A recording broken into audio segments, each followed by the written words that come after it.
Hello दोस्तों, मैं हूं आपका दोस्त एडवोकेट शिवेंद्र प्रताप सिंह। आज हम बात करेंगे पति पत्नी का जो विवाद है उसे किस तरह से सॉल्व किया जाए, और बात करेंगे हम कि एक ऐसा काम कर लेने से जिससे कि या तो पत्नी तुरंत तलाक दे देगी या पत्नी तुरंत आपके साथ आकर रहने लगेगी।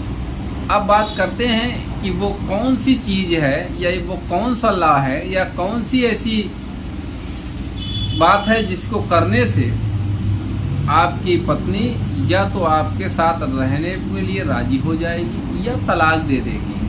हम बात कर रहे हैं सीआरपीसी की धारा 97 और सीआरपीसी की धारा 226।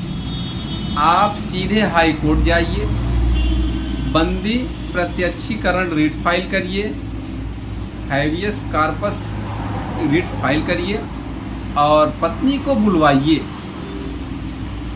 अगर वो आ जाती है तो ठीक, नहीं आती है तो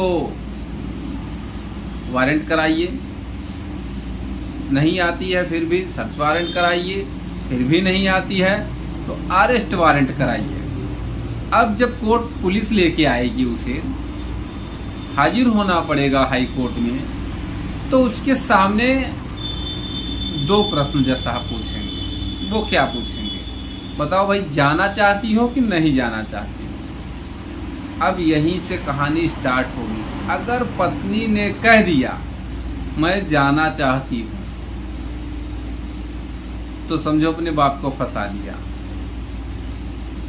और इन सब पे केस करिए, बाप पे, माता पे, भाई पे, सब पे केस करिए लड़की के। अगर कोर्ट में वो कह दी कि मैं जाना चाहती हूँ, तो समझो माँ बाप को फंसा दी अपने आप।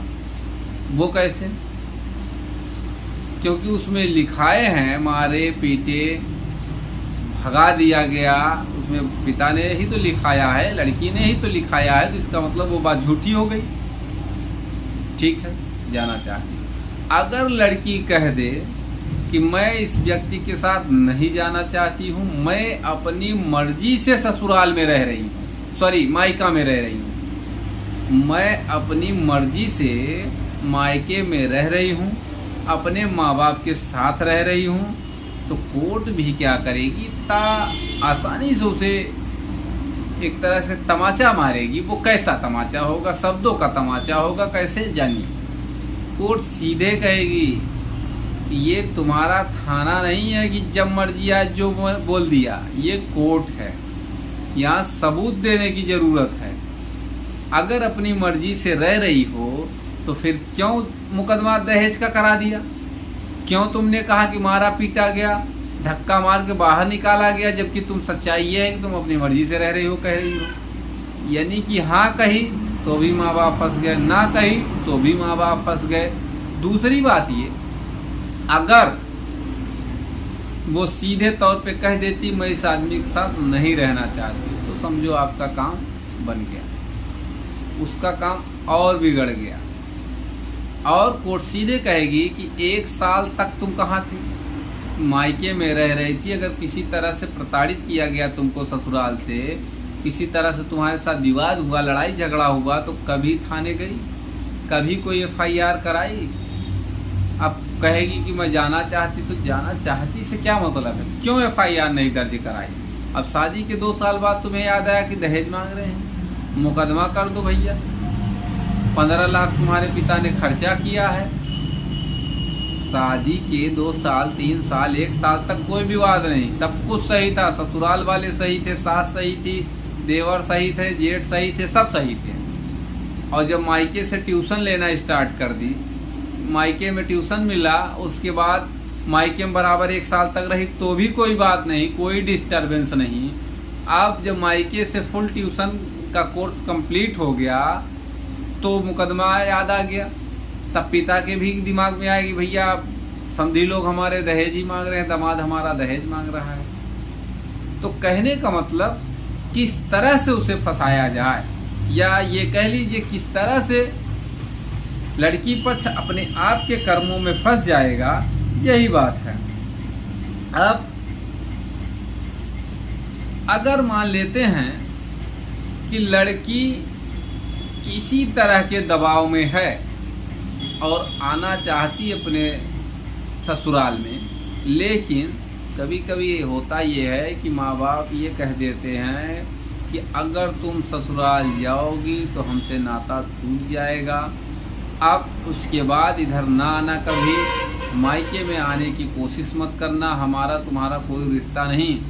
तो हम तो ये कहेंगे ऐसे माँ बाप को बिल्कुल छोड़ देना चाहिए कि जो अपनी बिटिया का या जो अपनी बेटी का, पुत्री का जीवन बर्बाद करने में लगे हुए हैं, परिवार उजाड़ने में लगे हुए हैं, और तुरंत छोड़ देना चाहिए कि ठीक है जैसी इच्छा हो। क्योंकि भाई आप किसी गैर मर्द के साथ नहीं जा रहे, अपने पति के घर जा रहे हैं, अपने पति के साथ जा रही हैं, और इसका विरोध अगर माँ बाप करें आपके, तो वो क्या देख के शादी किए थे और आपने क्या देखा था। आजकल हर शादियों में सबसे पहले देख रेख बच्चों का ही हो जाता है। कोई कहे कि हम भैया अपने बाप के कहे में शादी कर लिए, तो ये शायद 5% की बात है कि सही बात होगी, नहीं तो 95% लोग अपने से देख लेते हैं। अब फ़ोन की सुविधा इतना बढ़िया है, फोनियाना चालू कर देते हैं बड़ी जल्दी से, और कोई दिक्कत की बात ऐसी नहीं है। अब ये है कि भाई सब कुछ ठीक रहते हुए बाद में गड़बड़ हो जाता है, तो वो एक दूसरे की मिसअंडरस्टैंडिंग है, उसको समझना चाहिए। सॉल्यूशन उसका, हर चीज़ का सॉल्यूशन बात करके निकाला जा सकता है, मुकदमा करके किसी चीज़ का सॉल्यूशन नहीं निकाला जाए। मैं वकील होने के नाते आप सबको ये राय देता हूँ, चाहे लड़का पक्ष हो चाहे लड़की पक्ष हो, किसी भी प्रकार के विवाद को हो सकता है आप आपस में सॉल्यूशन निकालें, उसका सॉल्व करें, समझौता करें, हो जाएगा। कोर्ट भी तो यही देती है, कोर्ट के पास भी जब मामला आता है सीधे मीडिएशन क्यों भेजता है कि हो सकता है बात बन जाए दोनों में। तो उम्मीद करता हूँ, आशा करता हूँ आज की जानकारी आपको पसंद आई होगी। अगर जानकारी पसंद आई तो वीडियो को लाइक करिए, शेयर करिए। यूट्यूब चैनल SP 72 कानून प्रयागराज को जरूर सब्सक्राइब